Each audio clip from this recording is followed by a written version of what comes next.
I'm really happy that we can change backgrounds because there's literally just a carrot in the middle of my floor. And while I could have picked it up, I just did I don't bet you not. would have been able to see the carrot. You think? Probably with where it's at. Picture 1774. You're elbow deep in flour sacks, stitching your kids' clothes by candlelight, and suddenly the price of sewing needles doubles. You literally have to choose mend that ripped pant leg or feed your baby. You'd think that that was ancient history, but flash forward to Walmart 2025, you're staring at two identical bottles of shampoo. The blue one is $5, the pink one is $8. I mean, what? And don't get me started on tampons taxed as a luxury. Girl, I'd love to splurge on caviar next to my period products. Spoiler. Caviar isn't taxed, but your tampons are. Welcome to the same economic hustling that our foremothers fought, just with fancier packaging. Is that the caviar or the tampons? Yeah, I don't know. I don't even like caviar. Do you? Yes, I don't like it. I do. It's I love scary. sushi. Oh, just Yeah, but caviar on top like of sushi is the eggs look creepy to eh. me. It's a satisfying pop. What's up, mamas? I'm Chelsey, the reluctant CFO of our at-home learning adventure, starring a T-Rex obsessed kindergartner and a toddler on a veggie boycott. Forget coupon clipping. I'm in the car before dawn to hit Trader Joe's 40 minutes away because saving $2 on almond milk is my cardio. And I'm Jen, the mom of three teens, two cats, and two dogs, a frequent Costco shopper, and I am constantly asking myself, how in the hell did this cart end up costing me $300? Oh, are we talking about animals too? Sure, we can't, because I heard your cat Okay. meowing. That's why I had to bring it up. Dino obsessed 5-year-old, 2-year-old veggie boycotter, 2 cats, a dog, and a husband? Yeah, it's a lot. It's a lot. It's a lot. My floors are constantly dirty. Between the two of us, we've negotiated with toddlers, brokered peace treaties at bedtime, and somehow still managed to pay for our essentials. You know, diapers, shampoo, and apparently pink text razors. So today we are going to connect the dots from colonial mothers stitching homespun cloths to modern moms scanning price tags in grocery stores. We're proving the more things change, the more they still cost you extra if you're a woman. We'll share stories of Revolution-era heroines who spun thread into protest, then drag the modern pink tax into the harsh glare of our mom boss spotlight, and then touch on a little bit of modern-day tariffs. Plus, we've got your cheat sheet, some real tips to beat the system at its own game, because if history has taught us anything, it's that when women organize, empires wobble, or at least corporate pricing strategies do. Ready to see how the cost of being a woman has been written into every receipt, then learn how to fight back? Okay, let's dive into episode 4, the cost of being a woman from colonial tariffs to the pink Tax.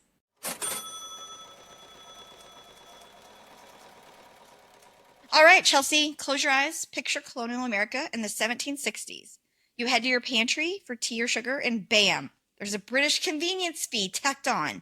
That penny or two tax, that wasn't some abstract policy. You literally had to choose between your morning tea and your kids' dinner rolls. Who's texting you? Do not disturb. Why are you worried about it? I'm just kidding.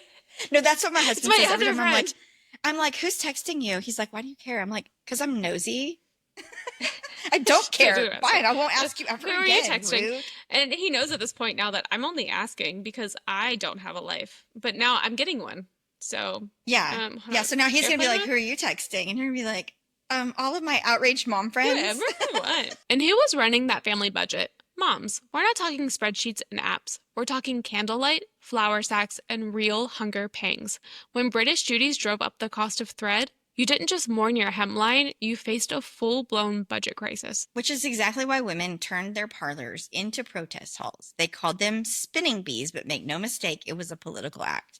While men debated in halls, women gathered under beams, spinning homespun cloth as a giant no thank you to British textiles. Think of your favorite book club. Except instead of coffee and croissants, you boycott the empire and stitch your rebellion into every yard of cloth. Let me introduce you to some of those ringleaders. First up is Sarah Bradley Fulton. They called her the mother of the Boston Tea Party because she hid revolutionaries in her home, then smuggled their messages right past British patrols. Talk about an undercover boss. Then there's Esther Reed, co-founder of the Ladies Association of Philadelphia. She rallied women across the colonies, raised thousands of dollars for Continental soldiers, and penned The Sentiments of an American Woman. She basically crowdfunded the revolution without Kickstarter. And last but not least, Betsy Ross. She turned everyday sewing into revolutionary action. She sourced untaxed homespun fabric, stitched the first stars and stripes, and kept her Arch Street shop buzzing with secret patriot meetings. Each flag, tint, and uniform that she crafted was a direct strike against the British tariffs and a bold statement that these colonies were going to stand united. Here's the kicker. British merchants panicked. They blamed American women for collapsing their markets. And you know what? They were right. When women decided to refuse taxed goods, the economic machine wobbled. So fast forward to today, we are still using the same playbook, just with different tools. Instead of spinning wheels, we've got social media hashtags. Instead of parlors, we've got shopping carts. And yes, Chelsey, we're still toppling the machine. Take Target, for example. Target's decision to scale back its diversity, equity, and inclusion initiatives, including ending programs aimed at increasing Black employees' representation and advancement, has sparked significant backlash, like hella significant. Civil rights activists and organizations like the NAACP have called for a national boycott, which has led to a noticeable decline in their foot traffic and a substantial drop in their stock price.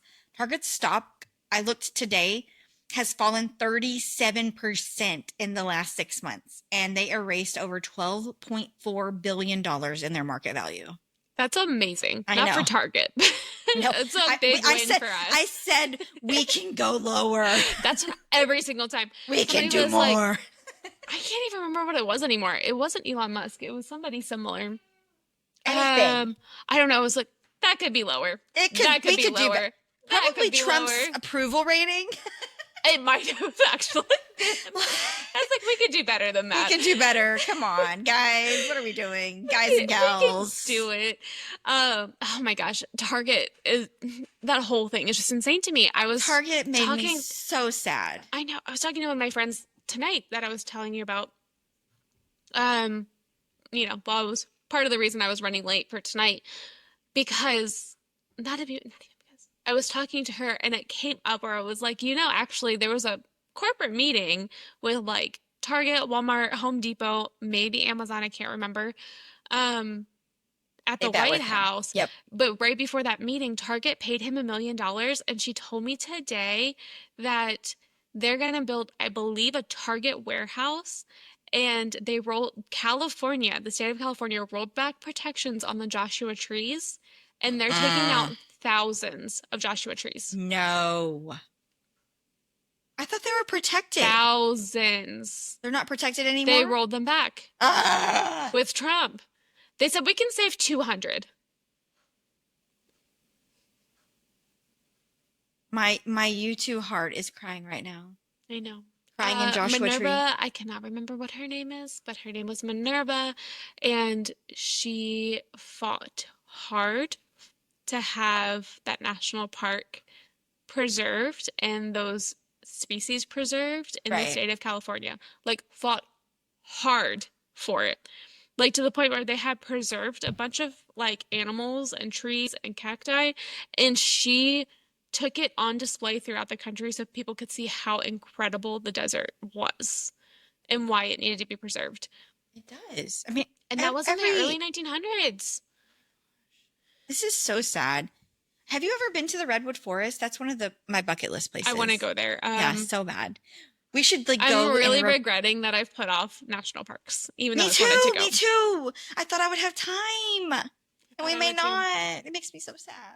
I know. We're gonna get like a half-ass version of everything that I don't want to. We've had. Don't make me sad. I'm gonna get sad. Okay. I'm already sad. I know. Stop it. Okay. Next up, we're going to. Oh yeah. You go ahead. Sorry. Next up, we're going to spotlight the women of the revolution fighting back against tariffs.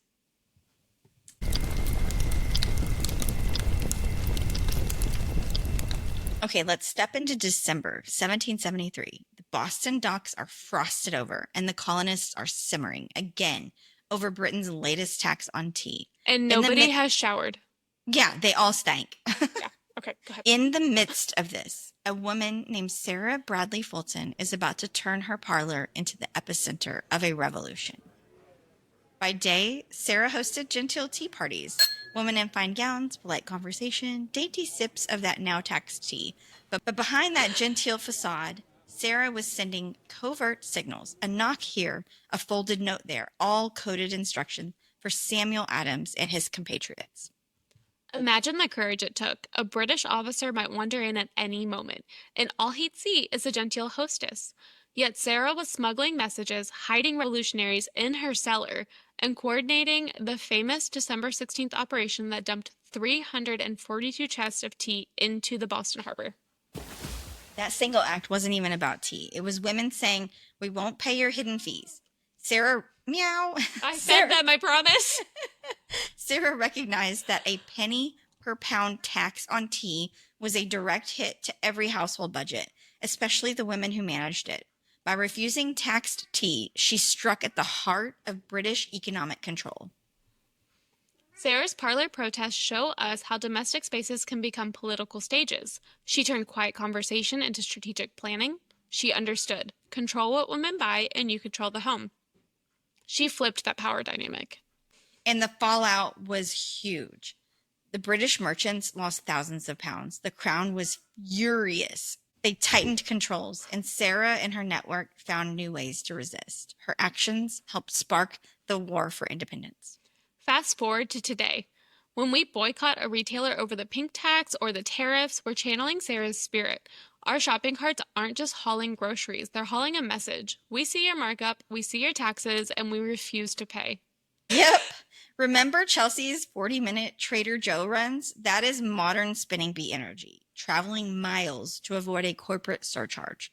We're honoring Sarah's legacy every time that we choose how we spend our dollars. And if enough of us do it, corporate balance sheets wobble, just like British markets did in 1773. Next, we have Esther Reed, the fundraising firebrand who proved money talks even in a revolution. Yeah. So Esther Reed was literally a fundraising badass from 1770s Philadelphia. Most of our history books focused on battles and ballots, and I never learned about her, which is interesting. I didn't either. But she knew that you have to have money to bankroll a revolution. So she proved that women could be a part of that cause. Yeah. And they were struggling really hard for money because I think at the time they were only working with like a third of the funds that Congress had promised them. Yeah, that was one of the big issues because they couldn't pay soldiers, they couldn't get food, they couldn't pay for like uniform like repair equipment or tent repair equipment. So they were actually like barrels, gunpowder, all of that kind of stuff. They were only operating on a third of what the Congress had offered them. And so this is a huge deal what she did. Picture Esther in 1780, a well-to-do woman with a sharp mind and sharper pen. She co-founded the Ladies' Association of Philadelphia, rallied hundreds of women, and organized a donation drive that raised over $330,000 in today's money for our Continental soldiers. That's like even more impressive when you consider that they were operating under curfew and the threat of martial law. Esther didn't hold back. She wrote The Sentiments of an American Woman, a fiery pamphlet that urged her sisters to dig deep and contribute their small savings for the greater good. She framed it as a patriotic duty, asking, if our husbands, brothers, and sons are risking life and limb, can we do less than share our worldly goods? She made it clear that this was not just about charity. It was about standing alongside with the men and fighting for independence. She organized sewing bees, women stitching uniforms, bandages, and blankets, while Esther tallied contributions, managed leaders, and sent funds where they were needed most. Her organizational skills made her the backbone of the Ladies' Association. Get this. When the male leaders would balk at women meddling into public affairs, Esther just shrugged and kept going. She held public auctions of donated items, negotiated prices, and even lobbied the Continental Congress for their support. She turned genteel society gatherings into revenue-generating events. I don't know how more women did not kill their husbands. Like, she was the OG of, planning a political event. Yeah. I can hear the train. Sorry. That happens frequently here. Yeah, I know that there were a lot more poisonings than anybody ever admits, but at the same time, I get it. I'm not justifying murder by any means. Same. But it. But I get it. One must do what one must do. Yeah. Fast forward to 2025, when we Venmo a friend for our share of the Costco run or chip in for a school fundraiser, we're channeling Esther's energy. We're proving that financial muscle comes in many forms, and women know how to flex it. Yeah, so last month, my kids' school, we were trying to raise funds to fund the entire next school year. So we were able to generate $42,000 to help fund teacher grants, all of the student programs and activities for the following school year. It's awesome. Yeah, I mean, we busted our booties. Like, we worked hard for that. And then my son also, like, Nolan just participated in a fun run. Yeah. That this past week, it was a glow run. It was super cute. But the money that went to that funds teacher, it's for the Forney Education Foundation. So it funds educational grants for teachers and others. A few months night, I attended a bingo night that was to source money for a family in need. We are also currently doing a school uniform drive to help economically disadvantaged kiddos to be able to have gently used uniforms. So I feel very strongly about using my dollars, and I'm always trying to find small ways to make an impact and help my community, both through the giving of my time and my dollars. I can't wait to be like you when I grow up. Aww. And just like Esther's fundraising shook the British war machine, our collective dollars can shake corporate pricing schemes and even influence policy on the pink tax. So before we dive into the pink tax, we're going to spin it back to 1776 and talk about Betsy Ross, a seamstress whose needle fought back against tariffs as fiercely as any soldier who wielded a musket. Okay, first of all, I should tell you, because I have not told you this yet. I grew up in Maryland, and I think I have told you that part. Yes. But because of where I grew up in between massive battlefields between Antietam, Monocacy, and Gettysburg. Oh, that's so cool. I am deeply enthralled in Revolutionary and Civil War era stuff. I am so obsessed with this portion of history. So when I get like super giddy about figures like Betsy Ross, and if we ever bring in Barbara Fritchie or Molly Pitcher, I'm gonna get super excited. I mean, we could totally do an episode on anybody. I love it. I know. History is fantastic. I love teaching people more about history. So Monocacy, the Battle of Monocacy was fought around Frederick, Maryland. It's kind of like in between Frederick and Montgomery, but it's pretty much in Frederick. And she led soldiers with like a flag through that area. And yeah, it's like they kind of like marched their soldiers off to war, but they were also like a big figure where they were just really encouraging, and it was a big morale boost for them. And then Molly Pitcher was not a real figure. They kind of like named everybody Molly Pitcher because there were ladies that would bring drinks and stuff to the soldiers that were fighting at their houses, or they would like sneak out. They would help with wound care. They would help like the nursing stuff, but they would also help like reload cannons, and they would do all of that stuff too. I mean, you and I would have been and doing you don't that, hear about like, that. period. I would be like, hey. We would have been doing that. Like, we would have been dressing like men and doing that. Like, we totally would have been undercover. Like, the Molly Pitcher stuff, like it's basically a name for all of the women that helped during the war that didn't get recognition. So, we would have been that. We didn't need, like, I'm not doing it for recognition. Neither are you. We're doing it to get the word out. Like, we would have been doing that just to help the cause. Yes. And it's something that they fully believed in, obviously. I mean, right now, the MAGAs, they are the redcoats. They are. I'm not going to go further into that, but they are the redcoats in the situation where it's a tyranny kind of basis. We've got the tariffs, we've got everything else coming in, and we're trying to do our part now where we can, because there's no actual battle going on, so we can't just like go into war and like help everybody defeat them in battle. But Betsy, née Elizabeth Griscom, ran her upholstery and flag making shop on Philadelphia's Arch Street. Britain's Townshend Acts had just hiked duties on imported wool, linen, and other textiles by up to 25%. That wasn't pocket change. It was a straight-up economic squeeze on every colonial household and business.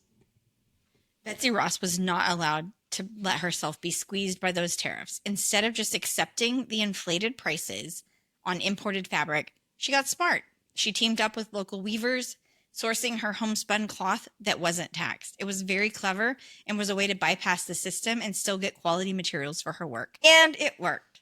She didn't just save money, she thrived. Her craftsmanship was so impressive that, according to legend, General George Washington himself asked her personally to stitch the first Stars and Stripes. Imagine that, turning local resources and her own talent into something that would later become a symbol of a new nation. She wasn't just making do with what she had. She was turning the system on its head, finding opportunity where others only saw obstacles. Every star and stripe flag she produced was a political statement. 13 untaxed fabric panels united in a circle, symbolizing equal colonies. Her shop also turned out tents, uniforms, and blankets for the Continental Army, each yard of fabric a direct boycott of British levies. While patriots were debating in taverns, her parlor hosted secret strategy sessions. Under the guise of measuring for cushions, she and other women exchanged intelligence on British ship movements and supply shortages. Her domestic workspace doubled as a resistance cell. After the war, Betsy's upholstery business thrived. She even reupholstered furniture for the president's house in Philadelphia. Yet she remained a modest artisan, never claiming political credit, even though her work flew over battlefields and government halls. Back in colonial days, the tariffs drove up the cost of every yard of imported cloth. But Betsy Ross and a lot of other very smart, scrappy women turned that inflation into opportunity. They proved that homemade wasn't just cheaper, it was better. Fast forward a couple hundred years, the game has not changed. Now it's pink tax shampoo and razors instead of royal tariffs. The extra fees don't go to a crown, they go to corporate profit margins. Different century, same hustle, and women are still finding ways to beat the system. From Betsy's needle to our shopping carts, resisting unfair levies is still in our hands.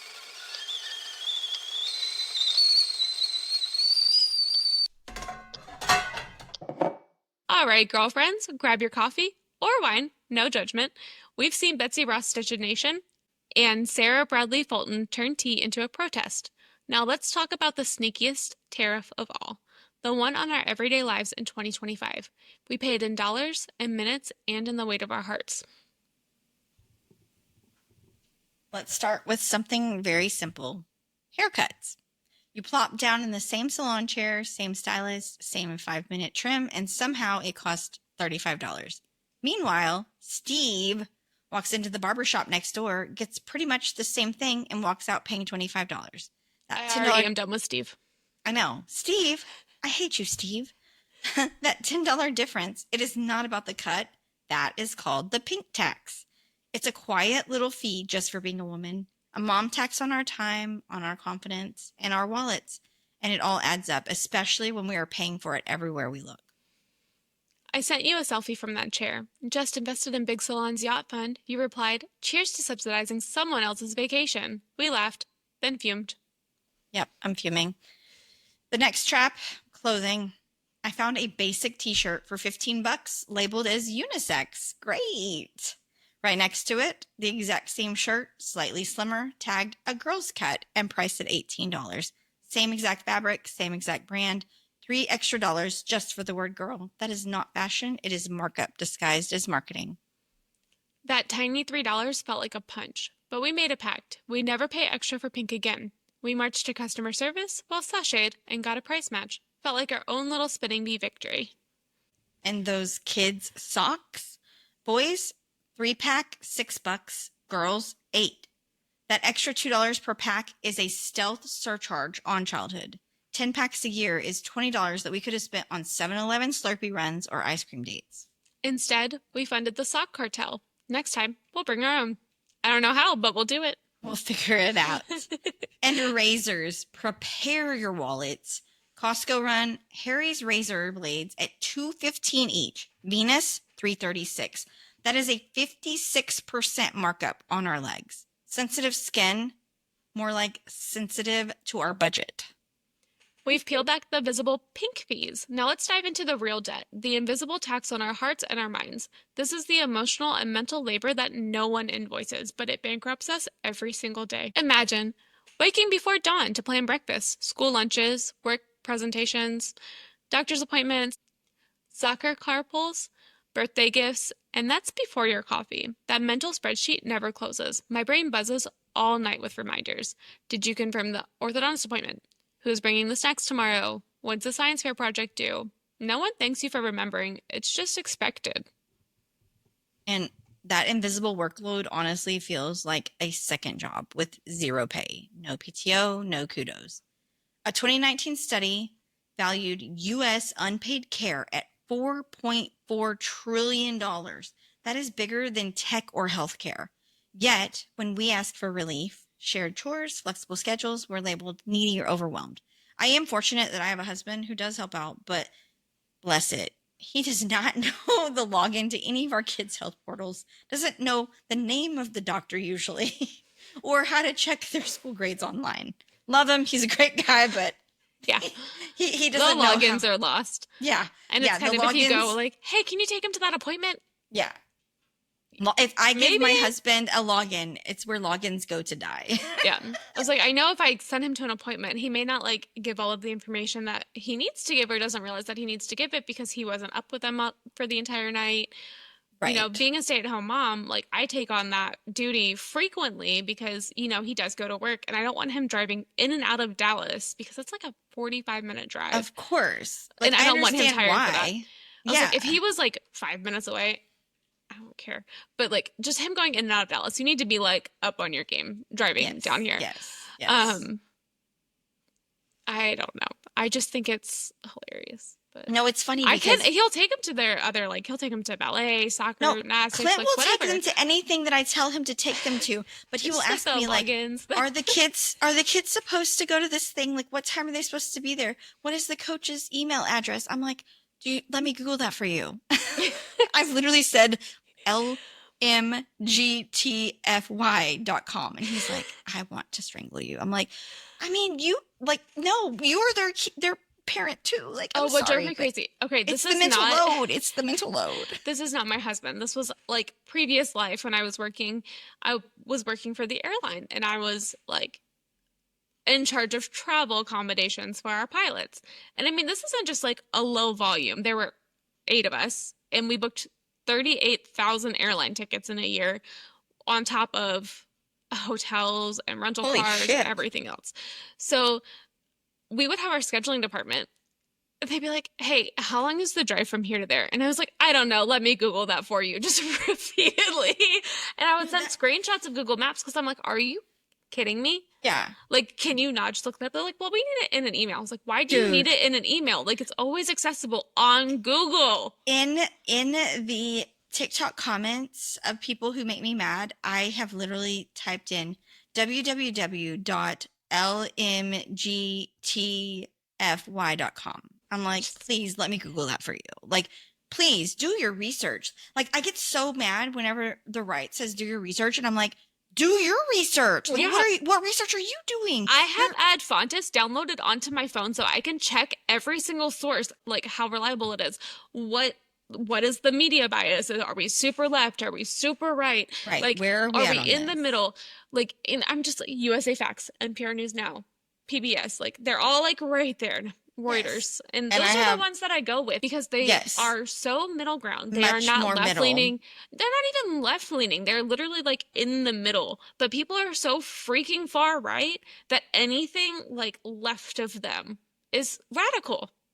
Get the Congress.gov. That's why I get so mad when people say we're not educated in our comments. I'm like, how many times have you read this bill? I've read it 10 times. Yeah, I'm like, MFer, I have Pocket Congress downloaded to my phone. You shut the F up. I get the emails from the Congress tracking sites when I get any updates from bills. Last week, I broke down crying because I forgot to RSVP to a birthday party. My mind was juggling meal plans. I cried over an email. My husband said, why are you so stressed? I wanted to scream because I'm running a small city in my head 24/7 and also fighting the patriarchy. Fighting fascism. That is the service tax, the emotional exhaustion, the anxiety, the guilt, and it compounds whenever you cannot sleep because your brain is logged in to to-dos 24/7 until 3 a.m. And then we pack that exhaustion into our workday where the corporate pink tax takes new forms. Women are the unofficial office caretakers too. I remember when I worked for the airline, when I was actually in an office, they would organize birthday cakes and farewell coffees, smooth conflicts between coworkers, mentor junior staff with no extra pay. I did that regularly. I was the top senior in my department, and I got paid less than half of the department. And then you would notice when teammates are burnt out and cover for them. And I would stay hours late. I would talk to them. I would be on the phone 10 hours a week outside of my work hours, just trying to calm down my coworkers. And while I love them, it was a lot. And so on top of our actual job duties, a McKinsey report found women spend 15% more time on emotional work at the office. I feel like that number has got to be higher than 15%. Like, honestly, that seems extraordinarily low. You know how much? Yeah, but I feel like I think that they've underreported that number because I just know how women are, and that number seems pretty low. It's probably much higher than that, honestly. I guarantee them did the research. Yeah. Yeah, I'm sure they did. So colonial women did this too. They wrote letters, they comforted soldiers, they kept morale alive on the home front. Their service was very essential, yet was unpaid and unrecognized. Today, we are their heirs, shouldering the invisible tasks that keep organizations and families completely running.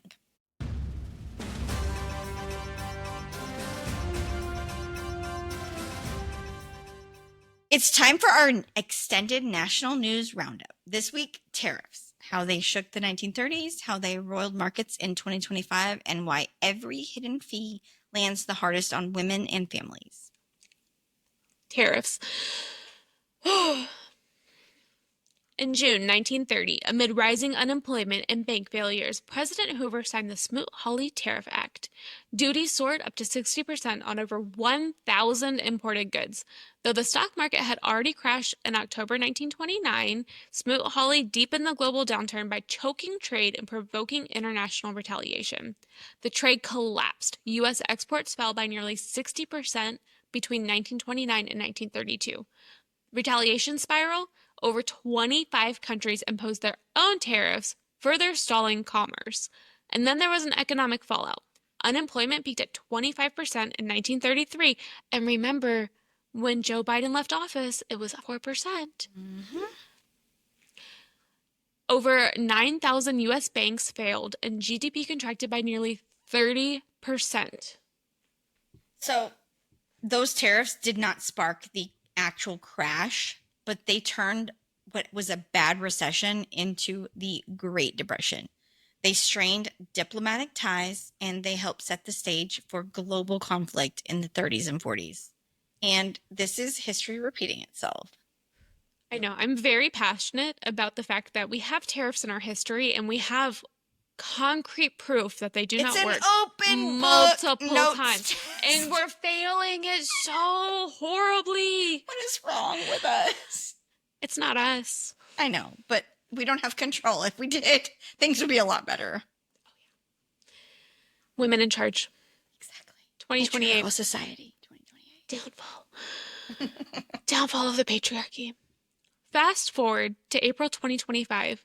President Trump slammed 10 to 54% tariffs and some even higher. Like on China, 145%? Are you kidding me? I'm sure this will change by the time that we even release this. On imports from Canada, Mexico, the EU, China, and beyond. Like the penguins and the seals. It's deep stuff, Jen. Don't laugh. Leave penguins alone. Leave the penguins alone. Allies and rivals alike are reeling. Japan, pissed. Yeah. With good reason.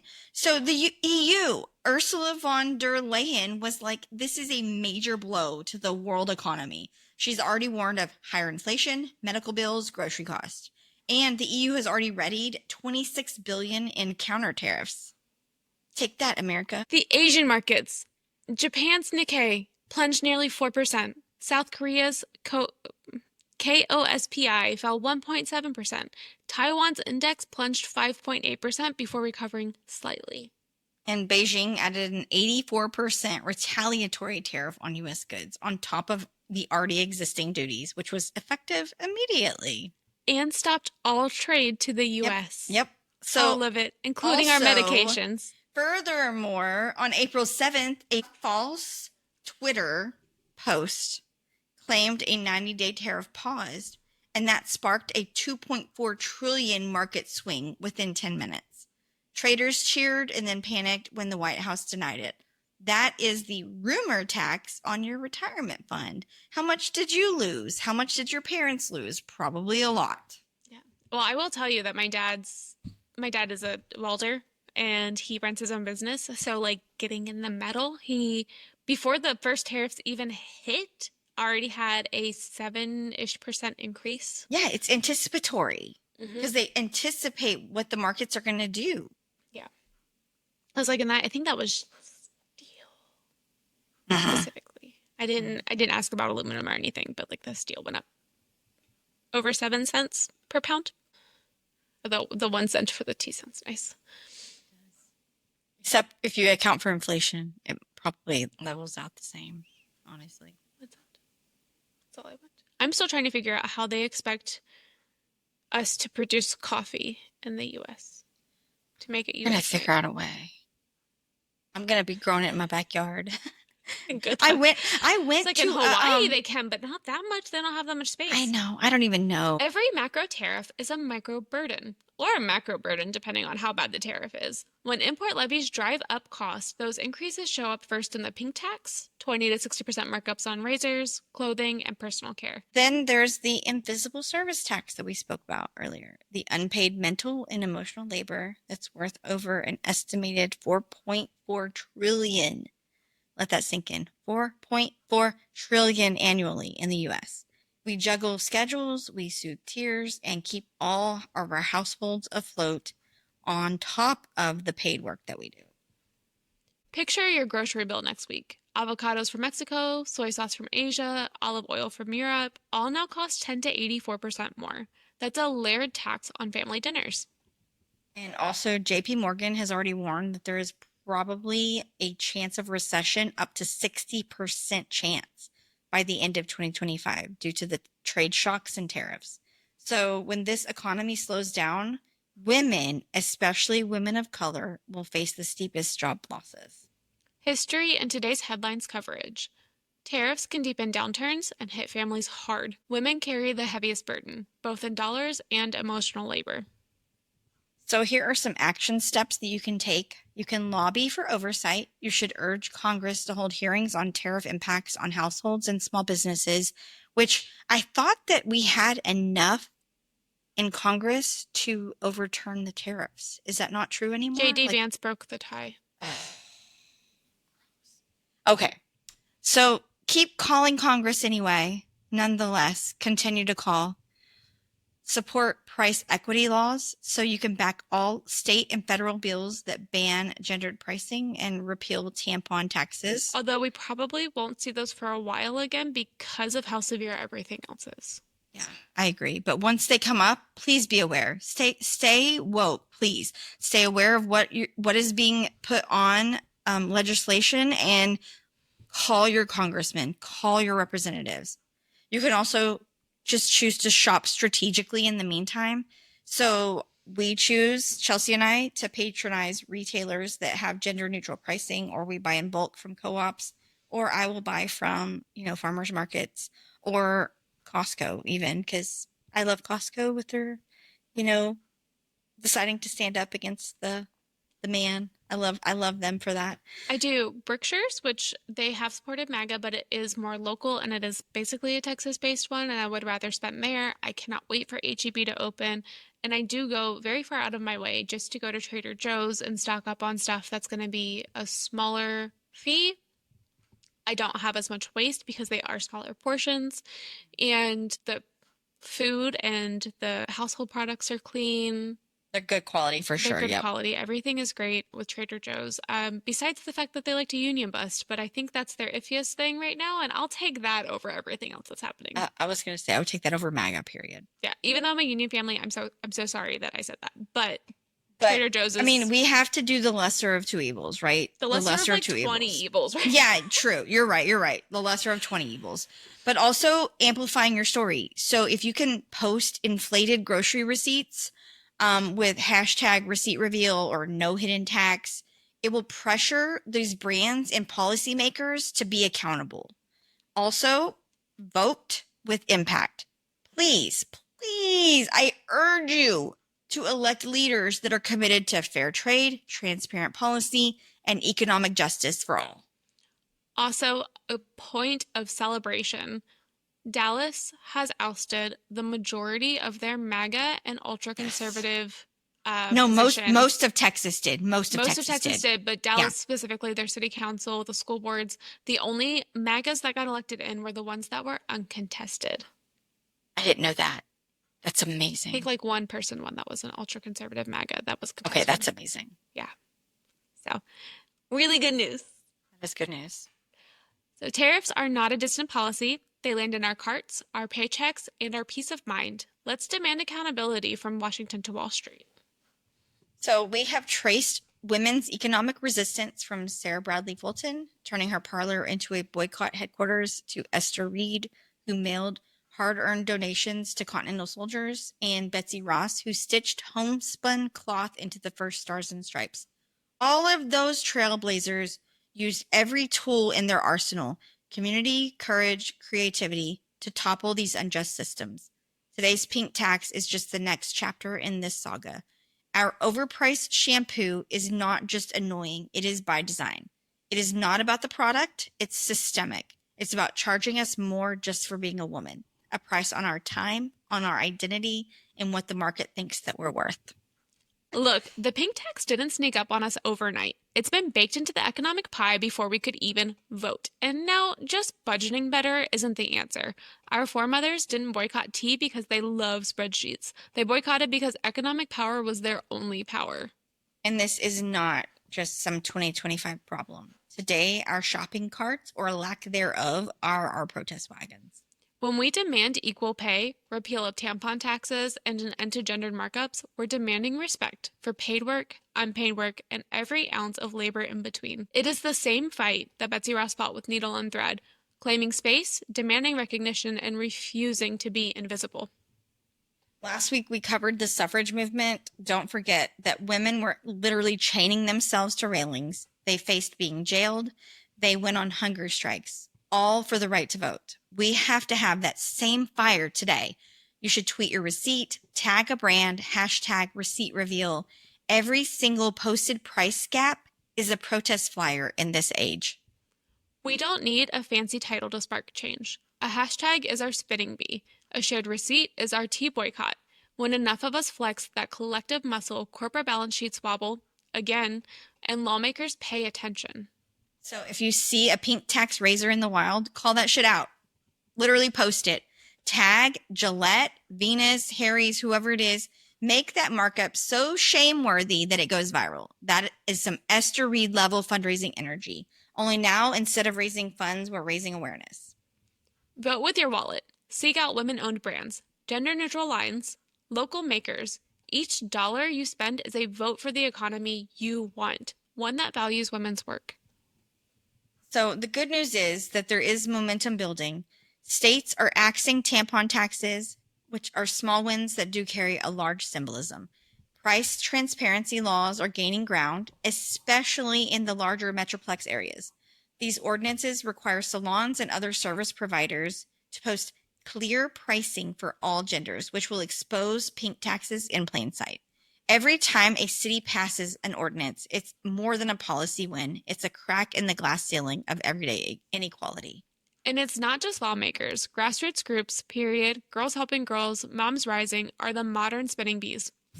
They organize, educate, and agitate, our favorite things. They're Esther Reed raising dollars, only now it's for policy fights and community programs. Chelsey is leading the charge in the digital sphere. They post receipts, they run TikTok exposés on gendered pricing, and they build toolkits for campus activism. Their hashtags, pink tax, period tax, tax the rich, are all viral war cries. Social media was critical for Black Lives Matter, climate strikes, the Women's March. Now it's fueling a pink tax revolt. A photo of a price tag can spark nationwide outrage. And we don't live in the past. Colonial women had needles and clandestine meetings. We have tweets and online petitions and the power to reach millions within seconds. I am very proud to say that my Gen Z daughter wants to smash the patriarchy as much as I do. And even though she isn't as active on social media, she's been sharing all of our content, and I've been so happy and proud. If Betsy Ross could disrupt an empire with cloth, we can disrupt corporate pricing with collective action. Attend that city council meeting, call your rep, share your receipt, support a gender-neutral brand. And remember, this fight goes beyond pink razors. It's about equity, pay, emotional labor, representation, and support for moms. Equity for all. When we build an economy that centers women's contributions, paid and unpaid, everyone benefits. Gender equality isn't just moral, it's economic. So every time a new policy passes and a company steps up or a pink tax goes viral, we get just a little bit closer. Those little bitty cracks, they start to add up. And then one day, we've kicked the door wide open. We're building a more just, more equitable world. One where women's labor is recognized, compensated, and respected. We're not just fighting for ourselves. We're fighting for our daughters, our nieces, and our granddaughters, the next generation that will inherit our legacy. So keep speaking out, keep organizing, keep demanding change. We're in this together. Because women's work has always been resistance. And the revolution is far from over. It's only just begun. But don't stop at shopping. Push for policy. Email your rep. Give them the subject line. Period products are not luxuries. Pink tax is economic violence. I honestly think that would make Lance Gooden stroke out if I sent that to him. Also Mike Johnson. Oh, yeah, him too. I get the impression that he has never done a late night run getting tampons for his wife. Never. He doesn't strike me as somebody that he could actually never. helps out of the house. Same. The road is long, but history's on our side. When women unite, whether in colonial parlors or Instagram revolutions, we move mountains. But it's not just women. It's for all families, for our communities, and for our economy. When women win economic justice, everyone prospers. We're heirs to a centuries-long movement, from Betsy's shop on Arch Street to our empty carts at Target. We're weaving resistance into every stitch and every swipe. Have you spotted a pink tax ambush in the wild, whether it's a $2 surcharge on tampons, or a women's cut toll at the salon? Or a women's cut toll at the salon? Send us the receipts. Tag Moms and Machines on TikTok, Moms Against the Machine Pod on Instagram and Facebook, slide into our DMs, that's how Jen and I met, or email us your jaw-dropping price tags. We'll feature the most outrageous ones in our Pink Tax Patrol story series this week. And please don't miss out on next week's episode. Chelsey is going to salivate because Homegirl loves her history. We're going to talk about the hidden heroines who took on fascism for World War II, the secret couriers in Paris to the sabotage squads in the Alps. Trust us, these women make these spinning bees look super tame. I am putting Hedy Lamarr in this. You can't wait. I don't know if you know who Hedy Lamarr is, but she's going in here, okay? She can go in. It's fine. Put her in. So go on, share your stories, your fury, your savvy hacks. We want to hear how you're flipping the script on these sneaky bees. So until then, please keep your receipts close and your outrage even closer. We are all in this revolt together. Stay loud, stay proud, and keep fighting the machine. The revolution rolls on. Yeehaw. Yeehaw. Roll Tide.